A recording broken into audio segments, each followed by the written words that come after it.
What's up, bro? Hey, what's up, brother? God day. Did you show Randy the church flyer? I ain't get to that yet. Nah, I was playing. I ain't gonna tell you. I was trying to. What's the word? What's the lesson about today? I probably gonna get it. I got hop back on the bus. Content. You say sin?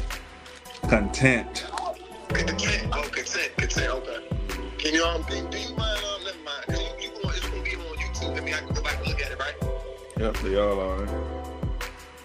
Okay. All right, man.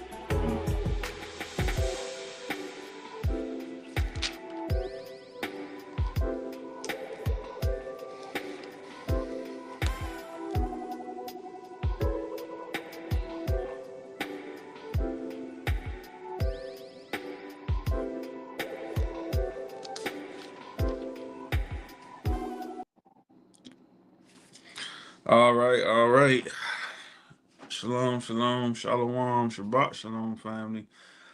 This is another blessed day, another Sabbath, or Saturday, whichever one you prefer. We call it a Sabbath because that's what the Bible calls this day. The holy day set apart from the rest of the days of the week, the day God took rest on, the day we should take rest on, the day we should be worshiping, not on a Sunday, not on a Monday, not on a Tuesday. Now, mind you, you should worship every day, right? But this is the day for actual gathering, actual worship, actual time set apart from God, from your job and things like that. Some people may have to, work and things like that. That's normal, but, it happens. So what you should try to do is ask God to be able to put you in a position where you don't have to work like that. And people will always come up with excuses and, oh, I can't do this or I can't do that. Or my job ain't based like that or whatever. But I ask you all the time, do you really ask God, do you want those days off? Do you generally want those things off? And today's lesson is about being content. I feel like a lot of people aren't content with the stuff they have or with the stuff God has given them, right? No matter what it is, whether it's materialistic, homes, relationships, things like that, right? And when you're not content, right, that means you don't accept something, right? You don't have this sufficient grace that God's given you. You decline it, right? So what you say is not sufficient enough for you because you didn't get exactly what you want, right? You wanted this super duper car, or you wanted this super duper house, right? And you don't get that. You may be in an apartment, you may be living with somebody, maybe somebody's couch, something like that, right? But not realizing that's more than what the next person has, right? Some people are out here living on the streets. Some people ain't living nowhere because they're probably dead just from not being able to have no home, right? People complain about what food they can eat or if this food was bad or whatever. You had opportunity to even get food. Some people don't have that, right? This is what being content is about, right? Having sufficient amount of something, right? Because if you're with God, He won't forsake you. And I think a lot of people get lost in that, right? Like I said, they always want what they want, regardless of the situation, right? If it's not their way, they're not content, right? And they're not content, they're not happy, they're not acceptable, they're not feeling like they're comfort. But being content is also part of being humble, right? You can't be prideful and content. It don't work. You can be humble and content, right? But you can't be prideful and content. And I say that to say because a lot of people, like I said, they'll get a certain job, right? Let's say you're not making that much money as somebody else. People get angry about that. I know I was once there myself, right? You can have jealousy and envy off of just because you're not satisfied with what God gives you. Or this wasn't enough food, or this wasn't enough that. So then you become picky, right? And then you become picky. That changes a lot too, right? Let's say you're a woman, or let's say you're a man, and you say you only date white people, right? So that means you cut off all the other races, right? So now your pickings is smaller. So now, let's say you only want a tall white woman or something. It gets smaller again and smaller again, smaller again. Now, I'm not saying you can't pick what you like. That's not what I'm saying because people got favorites, people got things they like, right? But you limit your chances because you feel like what you feel is sufficient and not what God feels. And it's a difference. Like I said, you may want to have $3 million and you feel like that's sufficient. God says, nah, you ain't even a good handler of money. What's sufficient for you is $70,000, right? So you got to take that and you got to do what it do. You got to work on that. and go about it that way, right? So today's lesson is about being content. Um, those be on YouTube, I'm gonna still be on YouTube, but this is probably the last week that I'm actually doing on WhatsApp. So WhatsApp is going to be like a hub to communicate certain messages when I post flyers and things like that. But Zoom has a better service, a better network with their application. So the ones who aren't on YouTube and want to be in the church room itself, those will be on Zoom. So it'll still be a link posted, and I'm gonna create a room just like that. Still be a link that you click on, but it's a little better for our services because when you're on the WhatsApp, you go about your life and you're going around and you're not home. You have to have some serious service to use WhatsApp far as the video chat. The phone call, not so much, but when you use a video chat to see me or to be a part of the lesson, there's a lot of service. Zoom isn't that bad. It's almost like more like a FaceTime thing, so you can still at least hear me or see me even if you couldn't talk compared to the WhatsApp. So that would be one of the switches. All right, so I'm gonna say the Lord's Prayer, and then I'm gonna start with the lesson. Our Father, which art in heaven, hallowed be thy name. Thy kingdom come, thy will be done in earth as it is in heaven. Give us this day, give us this day our daily bread. Oh, I messed that whole thing up. I'm sorry. Not even focused. Our Father, which art in heaven, hallowed be thy name. Thy kingdom come, thy will be done, earth as it is in heaven. Give us this day our daily bread. And I don't even remember the rest of the prayer, right? But that's what I'm saying about being content, right? So people was telling me to that they want to pray, right? And they want to pray and they feel like if it doesn't have a flow, right? Or if they feel like they're stumbling across there's a problem. It's not a problem, right? How you really pray is from the heart. So I'm not going to say the Lord's Prayer. I'm going to just say a prayer from the heart, right? Because when you're talking to God, you got to come with truthfulness, right? You got to come with honesty. You can't lie about it, right? Even if it's something bad. Let's say you wanted somebody to die or something, right? God forbid. But that's how you come to it because He already knows what you want, right? In your heart. So I'm gonna say a prayer just from the heart, and it may sound like I'm stumbling. It may sound lost for words, but it's a prayer that I know is honest, right? So, dear Heavenly Father, all praise be to you. Wait till you shine your rock. I thank you for allowing us to be here. I thank you allowing us to learn and have this wisdom and knowledge to be here on another blessed day. We woke up this morning. Everybody who did wake up this morning should be grateful, should have, and be content with what they got. Um, they should be joyous, right? That they have another day on this earth, that they're still here, that they're still able to be in your presence, right? Because the fact that we're not dead shows your grace, it shows your mercy, it shows your chastisement of us, because those are the ones you love, right? And you're giving us a chance to fix it. You give us food, you give us shelter and raiment, and we just ask for a continuation to the coming of our Savior, Shai. All right. Now, see, I stumbled on that too, right? Just like I stumbled on the Lord's Prayer, but that doesn't really matter, right? It only matters if it's coming from your heart of what you really want, right? Now, mind you, that doesn't necessarily mean you're going to get it, but God already knows you. You can't lie to God. Your thoughts, He hears those. Whatever you say, He knows about it. Whatever you do, He knows about it, right? But you got to be content and accept, what happens in your life. Accept that prayer, accept that way that went, accept that today wasn't as great as the other day. I think all days are good, but just say some days gonna be a rough one. You might have had a flat tire, you might have had a couple bills come out of nowhere, you could have gotten a car accident. All these things can happen, right? But still be content because in every situation, you can always look at something if it's really good or if it's really bad, right? Let's say you get in a car accident, your car might get totaled, right? But you had a hard car note. God just removed you out your car note. Yeah, you don't got a car at the moment. It doesn't look up. But yeah, he removed you from a bond of being burdened with car debt or money debt, right? Let's say you get into an accident and you break your arm. Yeah, it's probably gonna hurt. So you try to figure out insurance and things like that. But hey, you broke your arm. You ain't losing. It's going to heal, right? You always got to try to look at the better side of everything. And when you do that, that's what happens when, like I said, you're having a content. You're being in content, and you can do those type of things, right? Morning. All right. So the first verse is Hebrews chapter 13, verse 5. Hebrews chapter 13, verse 5.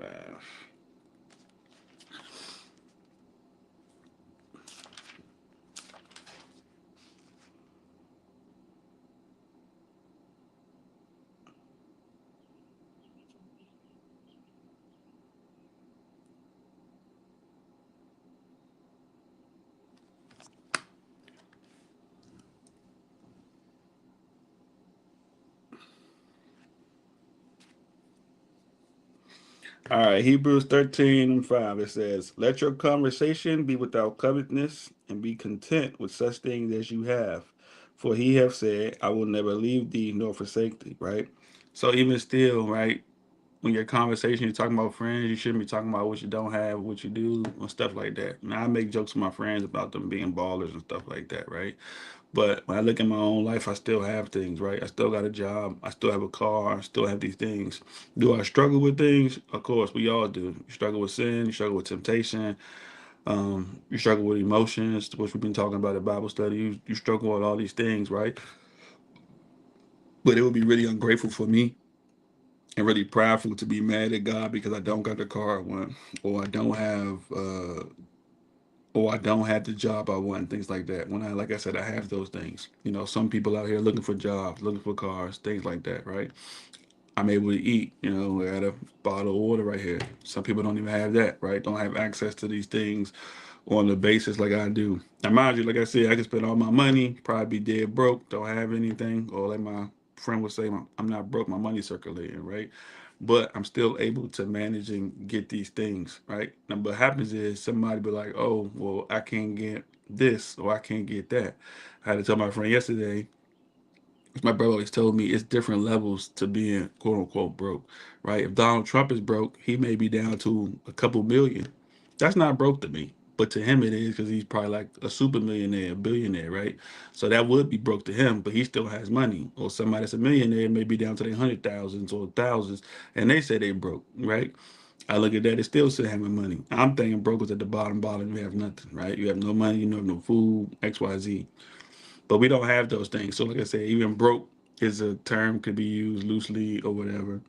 So like I said, to be content, you should be content in what you have, even when you're in conversation, even with your cousins, right? Those things that you want, because like I said, just because you want those, you don't realize what you have. Other people may see as the pinnacle because it's all subjective, right? I have a Camry, a newer style Camry, right? And people always come to me like, "That's my dream car." It's just a regular car to me, right? Is it my dream car? No, but actually, I like the car, right? I really do like the car, but it wasn't my dream car. But once I start realizing that stuff don't matter, dream cars, dream houses, dream girl, that stuff doesn't matter, right? Because it's a dream, right? You know, you want it to become a reality, but in that reality, where's the contentment? Right. So my car, that's a dream car, right? Well, to some people, it's a dream car. To me, it's just a regular car. So my dream car being another level, right? But the purpose of a car is to get from point A to point B, right? The car working, you got gas, you got oil changes. That's the whole point of the car, right? But like I said, it's the contentment. Just like I was doing the prayer earlier and I switched it up to have a different prayer. It's the contentment, right? To realize this is sufficient. Yeah, you're gonna say a prayer, you mess up. I'm not the greatest at saying prayers. I don't think nobody really is except for Christ. He's probably the greatest one, you know, because he had that connection with God. But it got to come from the heart, right? And your heart has to accept a lot of things with being content. So I'm gonna show you a couple of different situations about when what happens when you're going through contentment, right? So the next one is Philippians chapter 4, verses 10 through 13. Philippians chapter 4, verses 10 through 13.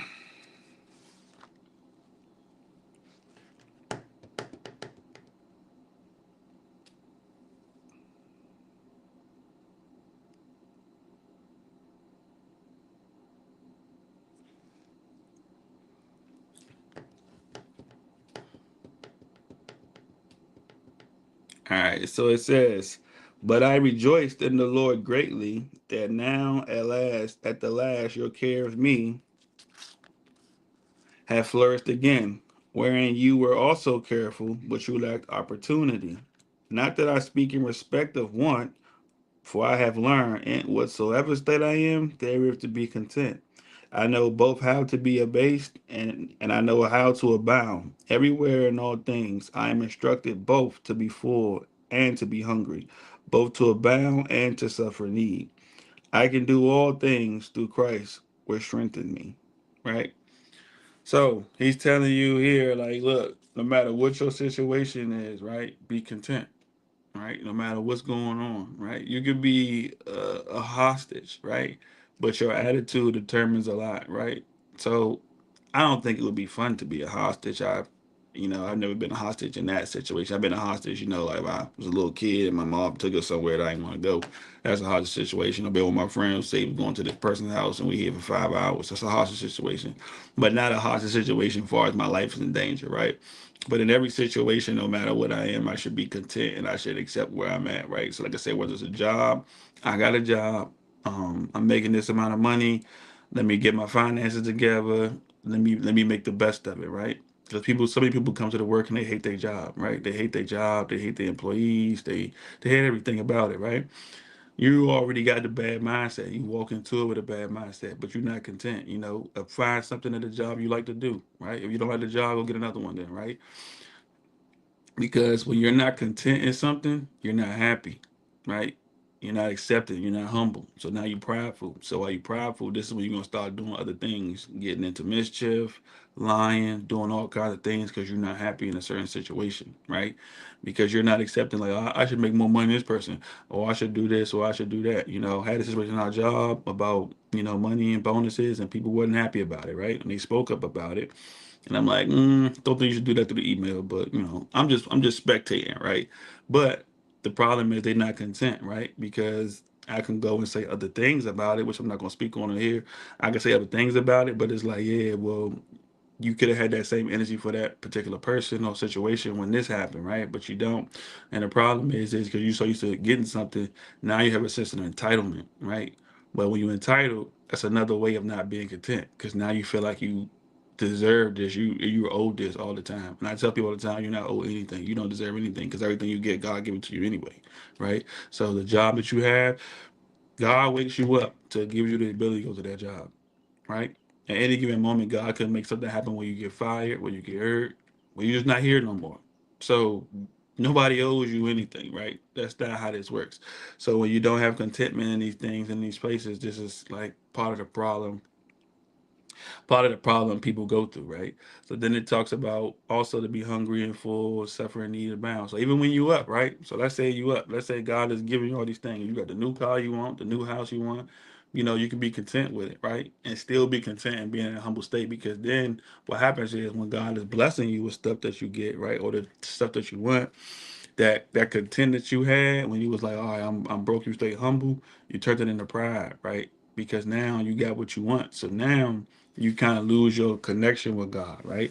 Because you feel like you up, you got it, you made it, it is what it is, right? So you are content in the sense what you got, but then it's like, yeah, I deserve this is all me, knowing that it was all God. So now, with you being on high, you become prideful, and then when God take it from you, you like, well, what happened? Well, what happened was you lost your content, right?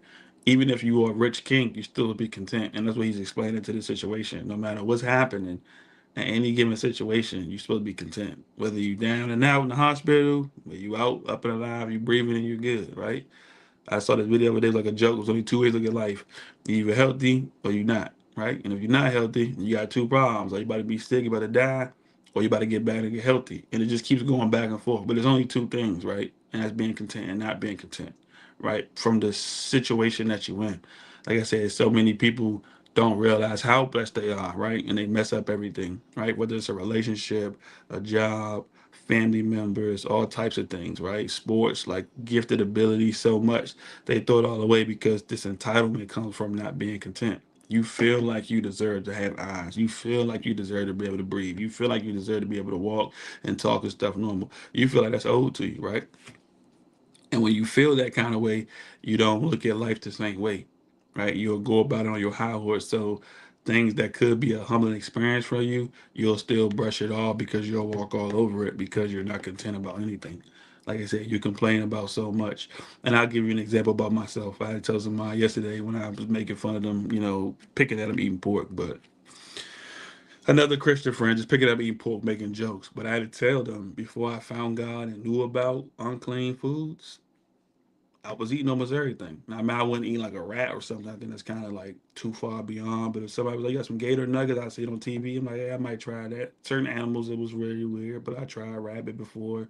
I used to eat pork, shellfish, but I'm allergic to it. But it wasn't like that because I always felt like I'm in a situation. I could be in a situation when I'm starving, and let's say they only got beef. I only eat chicken. Well, I ain't about to die. So I'm gonna eat this food, right? Now it's a little different. I rely on God. So when God put me in a situation where I can't eat something, right, I feel like He's gonna bless me with something I can eat, right? Lamb, ox, something like that, goat. He gonna bless me with something. But before, I still had to content without even knowing who God was, the content to realize, hey, some kids don't eat. You know, some kids don't have this. So I can go somewhere where they're not cooking the food I know. I'ma still try, still do this, right? Just because I have that humbling experience. Same thing with a car. People ride cars, oh, this car look that good. This ain't my dream car. Hey, the point of a car is to get you from point A to point B. And I've been in a lot of cars that's like high end cars. My friend had a BMW, $100,000 car. My car had almost all the same features. He had like maybe two or three I didn't have, but you paying double the amount, right? And the car might not even be reliable, right? So just think about that, right? And it's nothing against him because that's the car he wanted, and I'm not knocking him or knocking that, but that's the form of contentment I'm talking about. Just thinking about what you have, what you don't. You're in a house, okay, it's not a mansion, it's not big, but then you got four walls and a roof, right? Are you cool with that? Because at the end of the day, a house, a mansion is still the same thing as just a home, right? Where you can live and reside in. Whether it's a cardboard box, a tree house, whatever, it's still something you can reside in. Because a home is only supposed to really protect you from shelter, right? So it's to protect you from rain, bad weather, stop from burglars and things like that. But anybody probably gonna rob you when you're on the street because you ain't got nothing. What we gonna rob you for, right? So even with a home, it comes with cons, right? But you should be content in all situations. And it says Christ will give you the strength. So any situation you in, I tell you all the time, right? When I get up, I'm talking to y'all right now. This is Christ strengthening me. When I go to work, that's Christ strengthening me. I pray before I go to work, and I pray that I made it to work, and I ain't get there yet, right? Just because I don't want to pray because now I feel like I'm doubting Him, and the only time I give praise is when it happens. But the fact that I woke up, he might kill me before I go to work, but I'm gonna just be like, hey, we going to work. Thank you for being there. I'm going home. Thank you for getting there. I ain't even got there yet. And when I get there, it's like, okay, I thank you again, just because you ain't forsake me, which we read about in Hebrews 13:5. He never forsake you. So if you really with him, he'll never leave you hanging, right? But you gotta have that blind trust of like, yo, he got everything because he made everything, right? So he knows what's going on. He know that you broke. He know that you sad. You know you in a situation with your parents or something like that. He know everything, right? But when you come to him lying and act like you don't, that causes a problem, right? So next we're gonna read Luke. We're gonna be in read Luke chapter 3, verses 10 through 14.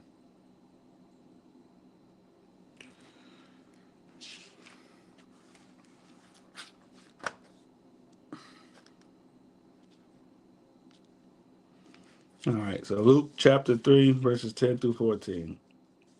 It says, and the people asked him, saying, what shall we do then? This is the John talking to the people, right, when he's doing baptisms. And the people asked him, saying, what shall we do then? He answered and saith unto him, he that have two coats, let him impart to him that have none. And he that have meat, let him do likewise. Then came also publicans to be baptized, and said unto him, Master, what shall we do? And he said unto them, exact no more than which is appointed to you. And the soldiers likewise demanded of him, saying, and what shall we do? And he said unto them, do violence to no man, neither accuse any falsely, and be content with your wages, right? So every single person, right, at the end of the day, told them to be content with what you got, the wages, with everything you got. So the person that had two coats, if you got two coats, bro, give one of them up, right? You don't need two coats. I mean, it could be super cold, but you don't need two coats to kiss someone else their coat because they just might need a cover. Not even about their coat. They just might need a cover. They could be naked, whatever. Give her one of your coats, right? Same thing when you have food. When you got extra food, give some of your food.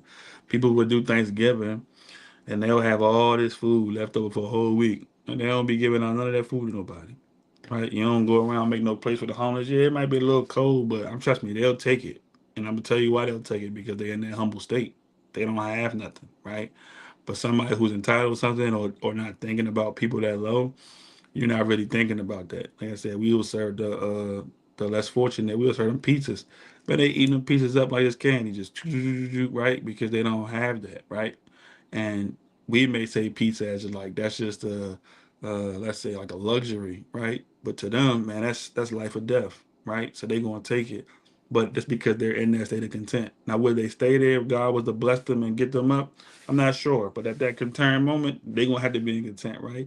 It ain't really your best interest to be prideful when you homeless or prideful when you ain't got much, right? But the fact that they will eat those type of things and do those type of things is because they're in that state of content, right? So then it talks about he talking about the soldiers. He say, yeah, look, don't be committing no violence, don't do all those things, right? And even with your wages, because you still can get paid the same amount whether you beating this up or you not. But then y'all doing false accusations to go along with y'all violence and beating people up. No, don't do that, bro. Just do what y'all supposed to be doing. If somebody get out of line, of course you handle him accordingly. We gotta have laws, gotta have structure. But if ain't nobody doing that, then hey, it's not a problem. I see a lot of dirty cops that do things and people still justifying like, nah, why not follow the rules, right? Because you still get paid. I realize that my job, I can work super hard or I could be really terrible. Every week, every 2 weeks, my check gonna be the same, right? So don't worry about the wages. You do it right, right? Do what's righteous, right? And stay content in that. Because like I said, when you get about that space, this is when a lot of bad things can happen. All right. So next is in Leviticus. So it's Leviticus chapter 10, verses 16 to 20. Leviticus 10, 16 to 20. He told the publicans, which is like the tax people and all that, he's like, hey, don't take no more money. You ain't got to skim all that. Because if you doing all that, not realizing God might skim you for real. You might take $1 million. God might take it all, right?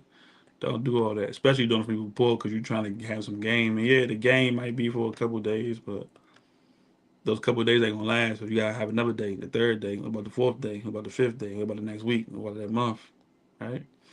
So this is Leviticus chapter 10, verses 16 through 20. So this is when Aaron's two sons died because they wasn't following God's rules. So God took them out, right? Unalived them. So when this is happening, they're supposed to be doing this offering, right? So I'm gonna read about this. Moses angry with Aaron's sons.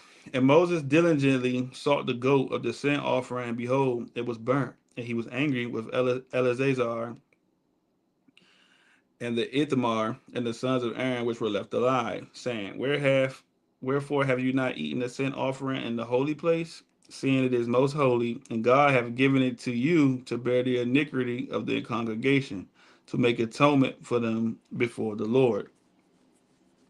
Behold, the blood of it was not brought in within the holy place. Ye should indeed have eaten in the holy place as I command. And Aaron said unto Moses, Behold, this day have they offered their sin offering and their burnt offering before the Lord. And such things have befallen me. And if I had eaten this sin offering today, should it have been accepted in the sight of the Lord? And when Moses heard that, he was content. All right. So basically, what happened was they had to make up the sin offering, right? But Moses just lost it. Not Moses. Aaron just lost his sons, and his sons just lost their brothers.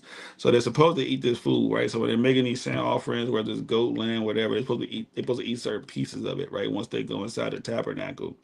Well, Aaron was like, I ain't doing that today. And his sons followed suit and didn't do it neither, right? So Moses is mad. But at the end, he says, These things have been following me. And if I eaten this sin offering today, should have been accepted in the sight of the Lord. Now, mind you, he could have ate it, but he's also grieving. And when you're grieving, right, fasting is okay, right? It's one of the few rules the priest could follow, but fasting is okay. So you lose somebody, and you're not eating, it's okay. Like it is what it is because fasting is a way to get closer to God, right? Because when you fasting, or let's say you're not eating, you really got to depend on God, right? Because you've been taught your whole life you got to eat, can't drink, got to drink water, but within 3 days or you're going to die.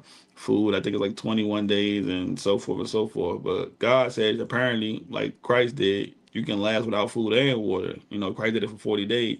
So that's a lie. But during the moment of mourning, right? Moses said it's okay, like, it's cool. I'm content with that answer, right? Because it is true. You are, going through what you're going through. And then God didn't punish y'all for it. So that means God must accept it. So his wisdom came down just from him being humble and content, realizing, like, yeah, okay, your sons did just die. So I feel you. They did everything else right. They did the offering, burnt the offering. They just didn't eat it, right? But they didn't eat it because they were sad, right? Sad. And they just followed suit with their dad. So nobody was punished. So even in the sense of somebody mourning, right? Moses had to establish about being content with the answer, right? Because he like, well, you ain't follow the rules, but like, look, it's not like an exception, but it's like, okay, cool. It's almost like the Sabbath, right? The Sabbath rule. They be like, well, you can't do this, you can't do that, and people was out there when he was saying like, you're not going to help out your ox or something if they get stuck in the field on the Sabbath because it's a Sabbath. Because that mean you're doing technical work, but that's stupid. If I have a friend or a brother and he's sick and he hurt, well, I'm like, well, I mean, you down, but I can't take you to the hospital, bro, because it's the Sabbath. You're going to have to just tough it out to Sunday or whatever. Or you say you're on Sunday, you tough it out to Monday to nah, he's sick, right? We trying to do good, you know what I'm saying? So God will understand that. And that's contentment, right? Within the law itself. I got to take this man and help him out, right? If you hungry, right, or you starving, or you need to go buy gas, something like that, God not going to be like, hey, man, it's all good. I'm gonna punish you because you over here getting food. Like, nah, how would I be able to get food, or how was I able to get gas, or do any of these things at this particular time because I'm broke and I'm in a situation, right? I'm in a situation where I need to do these things, right? But back then they were so strictly on the law, and Moses was already angry because he was angry with them constantly, right? But he looked at him, and when Aaron told him that, he understood, like, you know what, that's cool, no problem. So even in the face of turmoil through a death, right, there's still things that you can be content with, right? And he was okay with that. God was okay with it. Nothing happened. Boom. Next chapter we talk about clean and unclean meats. No problem, right? So now I'm gonna talk about what actually happens with the gain of being content, right? Because there is gain from being content with things, right? Because God sees that. He sees it humble, he sees it meek, and we talked about it before, like last week or a couple weeks ago about being meek. And being meek, God loves that, right? That's what he wants to get earth to. That's what he's blessing. That's what he's showing these secrets to. So this one is First Timothy chapter 6, verses 3 through 10.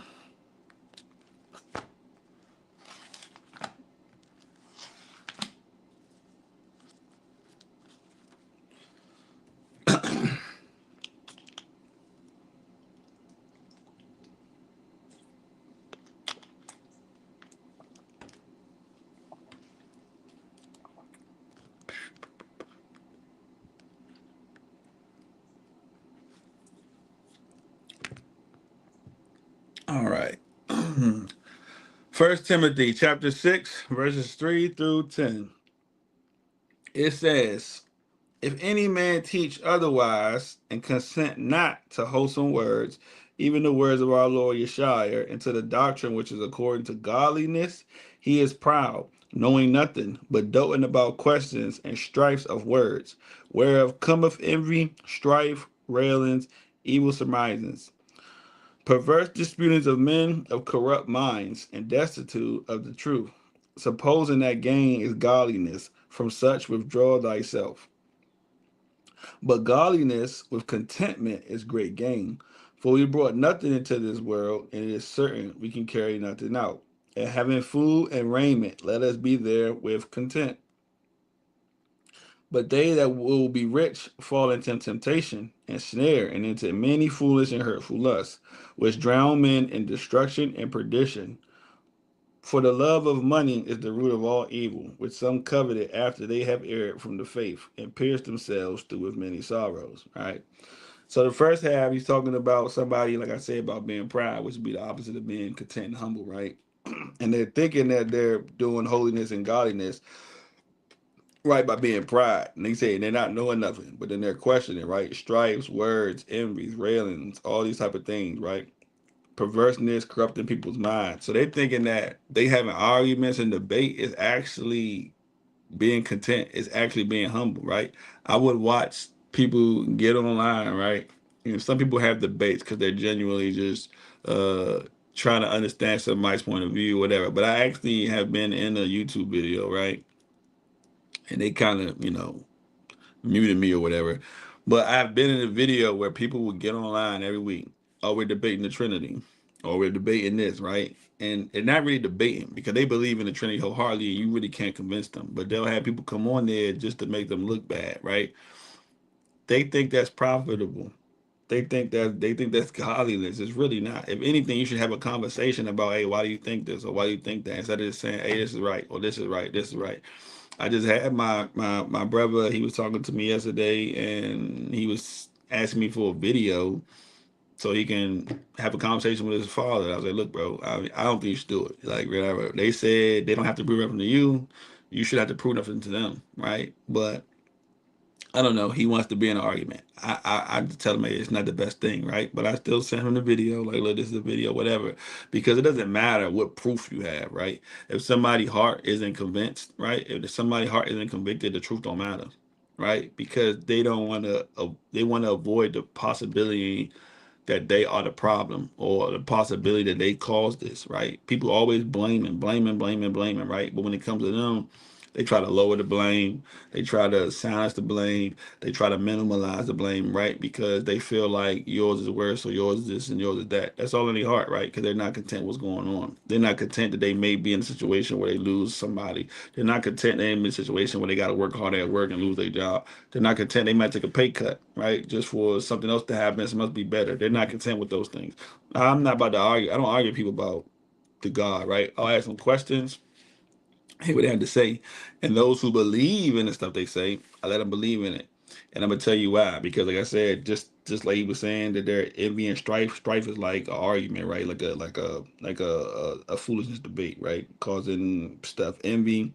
I think we all know what envy is, right? And it says disputings of men corrupt their minds, the destitute of the truth, supposing that gain is godliness, right? So you thinking that you're winning these battles and winning these wars, you think you're winning in godliness. When I first learned the truth, I was battling everybody. I ain't care if you was a scientist, atheist, whatever.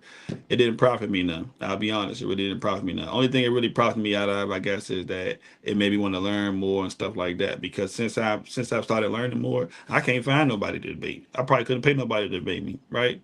But God knows there's no point in me doing that. I should be teaching people, edifying, helping people, right?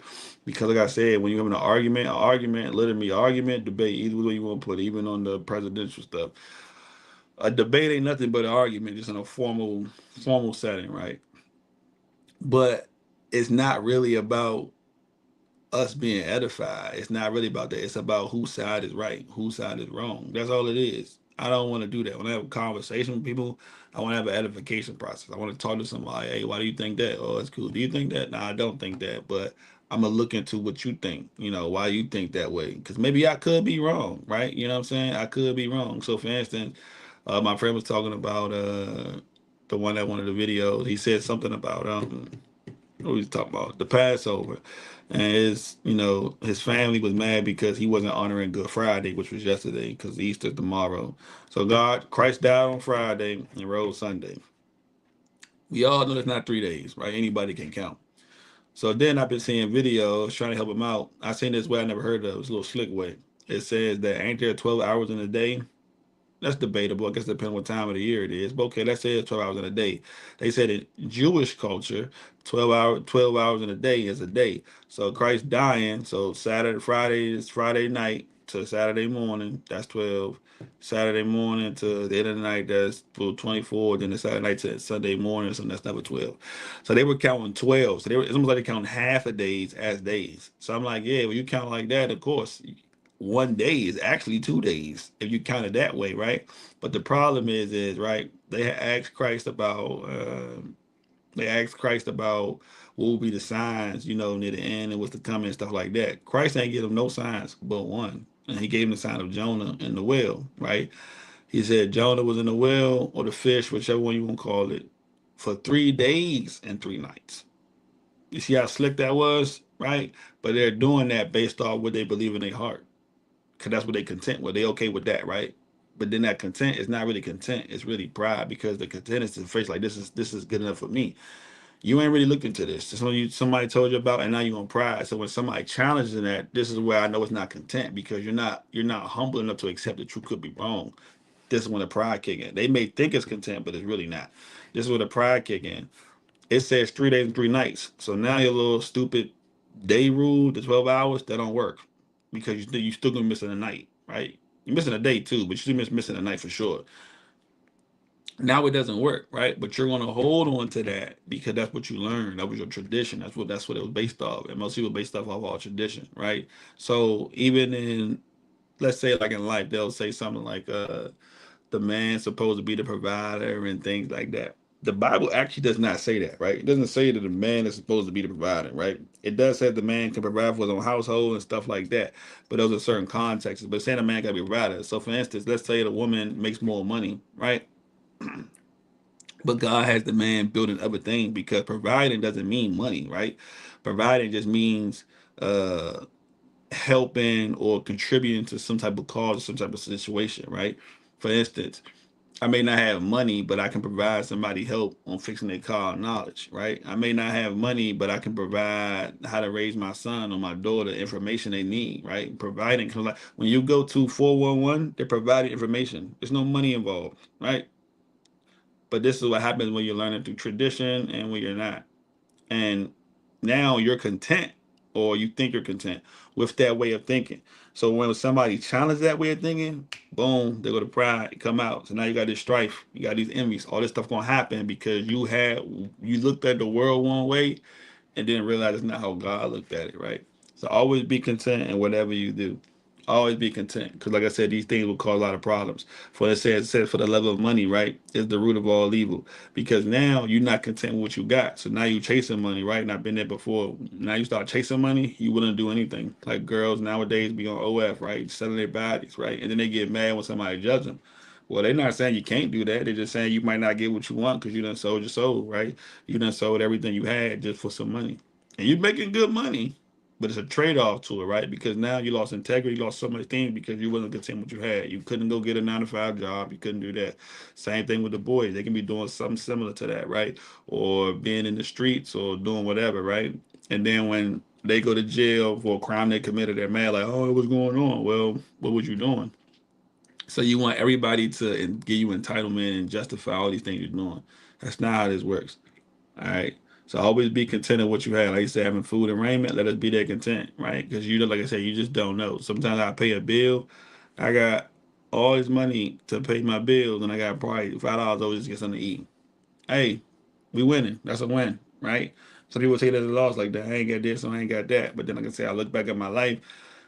God hasn't really forsaken me. I might have felt like that, but He's always been there, even through my worst times, right? And I've had those recently, those worst times. He's still been there, right, to guide me, still to protect me, show me things, whether the punishment, right? He never left me. He's always been there, always have been open to come home. All right. So read these last few scriptures. I try to close it with Psalms, just because I like the wisdom. So the first one is going to be Psalms 23:1. The Lord is my shepherd. Psalms 23:1.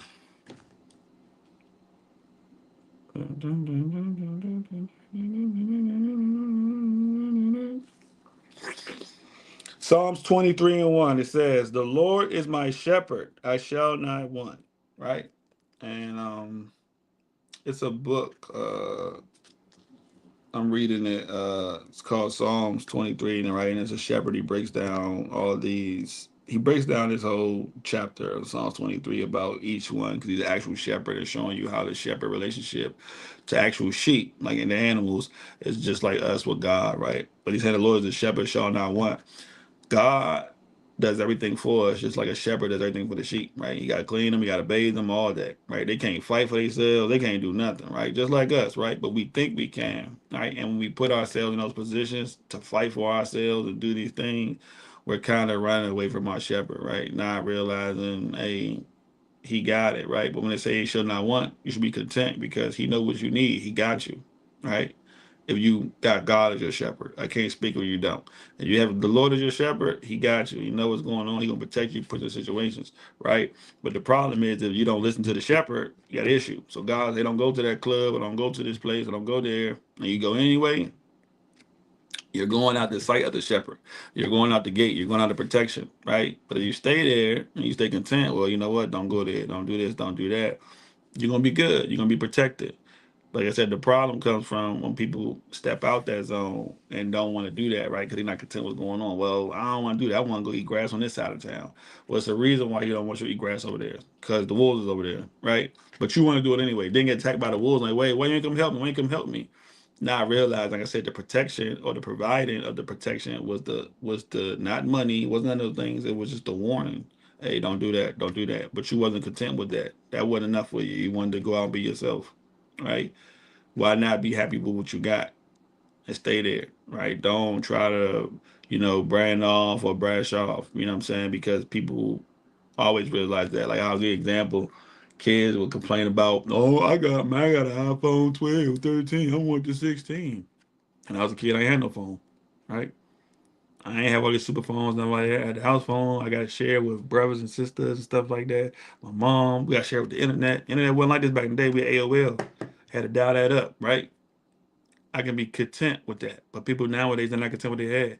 My first bike, right? I wanted a bike, right? My first bike came out the trash, right? My oldest brother found the bike somewhere in the trash. It had tape all over it, handlebars, everything messed up. Man, I love that bike.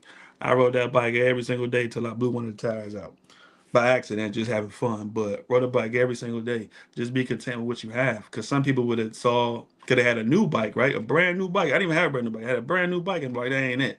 It's the wrong color. It don't got the bells on it. It don't got the crystals on it. I had a bike out the trash can, right? And I was loving it, living the best life I had until I was making skid marks in the tire bus, right?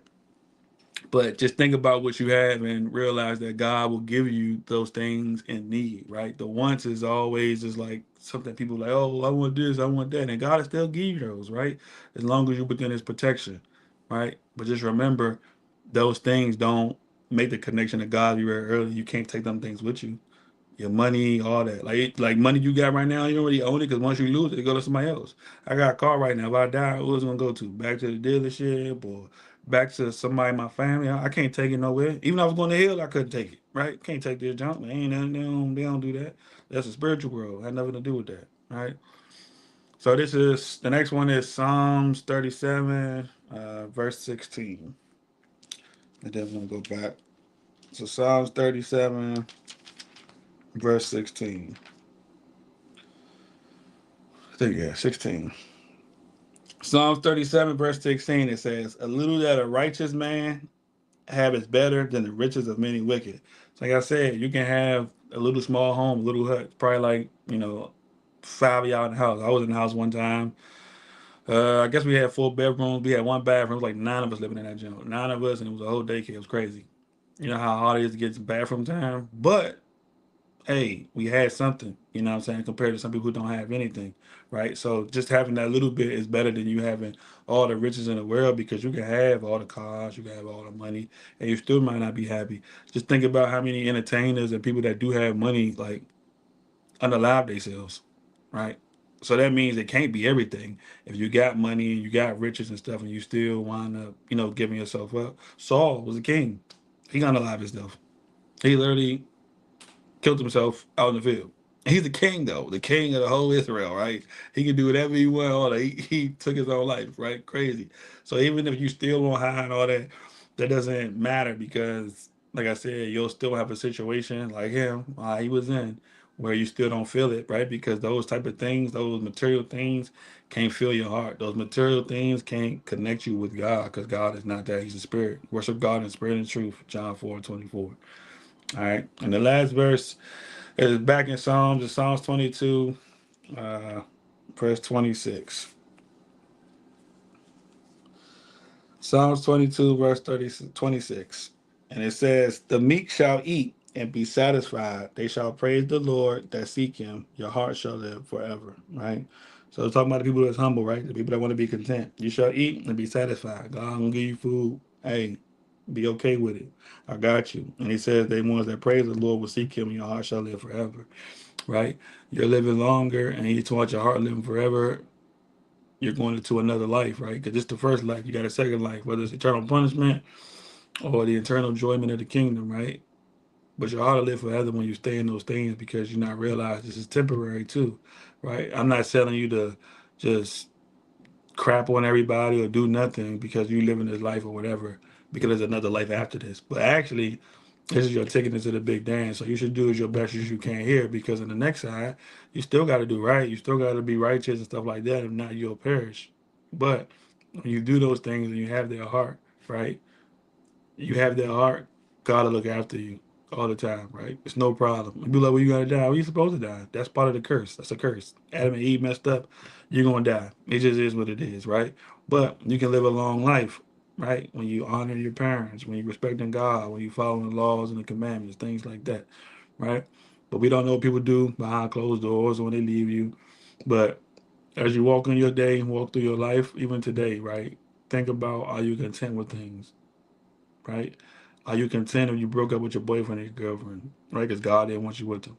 Are you content if you lost your job money and God gave you another job 2 weeks? Are you gonna be content with those things? Because even when I lost my job and stuff like that, I was like, man, ooh, it is what it is, because nothing I can do, right? I just looked up and saw I lost my job. The same day I lost my job, I called my friend. Next day I had another job, right? And the job wasn't beneficial for me as far as my body because I still was broken from my previous job. Called my brother. I said, "Hey, man, y'all hiring me?" He said, "Yeah." He's like, "Hey, fly me in." I've been there ever since, right? God's still looking out for me, even if I was doing wrong or whatever. He's still looking out for me, so I can't hold my head down. I always gotta hold my head high. I don't care about no Tupac keep the chin up. God, hey, you, God tell you keep your head up, bro. Always keep your head up. Don't be down.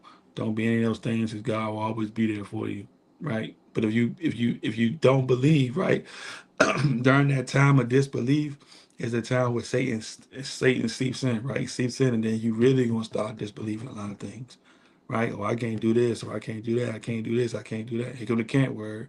So my brothers, we don't try to say can't, right? We can do anything. Philippians 4:13. What we should think about is, what should we do it? We can do it, but should we do it? We can go rob a bank. We can go out do this. We can do that. Should we do it? Is the real thing. But that comes with, like I said, going back to being content with what you got, realizing that people don't have these things and may be happier than you. One of my oldest brother was talking about, he went to a laundromat one day and he saw this homeless people outside and it was having a time cracking up. Mind you, he said it's cold outside. He in the car with heat and he upset because they out there laughing, having fun. And he was like, bro, what kind of life could they be living when they homeless and all that and they having the time of their life? And I said, yeah, they just accepted their situation. It is what it is. If God get me out of it, so be it. But I'm gonna make the best of what I got. You cry and you got something they probably looking for. Heat. You crying, you got a car. You crying, you got clothes to wash. They in the same clothes for days, days. Might even have no clothes. This all their clothes they got. They probably stink really, really bad.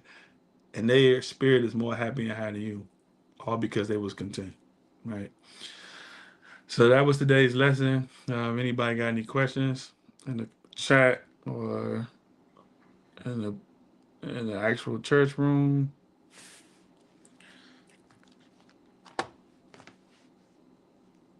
I don't see no questions. Um,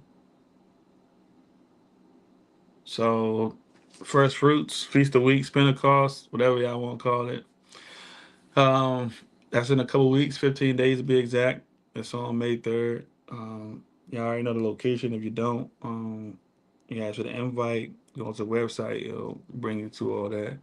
So in 2 weeks we'll have a feast, and then about 27, 28 days after that, on the 31st, is the beginning of summer.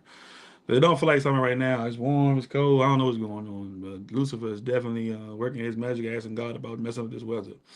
But on May 31st, that will be the beginning of summer, or going towards that portal we talked about going into summer. Bible study, still on Mondays. And I think Bible study going to change too. I'm gonna change it to the Zoom. So I make the Zoom links. So Zoom will be the Bible study in the church, as far as the video application. But the WhatsApp is still going to stay there just for information, like posting flyers and things like that. Because I'm gonna start posting even more. But we're going to change the actual setting of it to Zoom, so there'll be a link every time, about an hour or so before. A link you can click on to go to church or go to Bible study.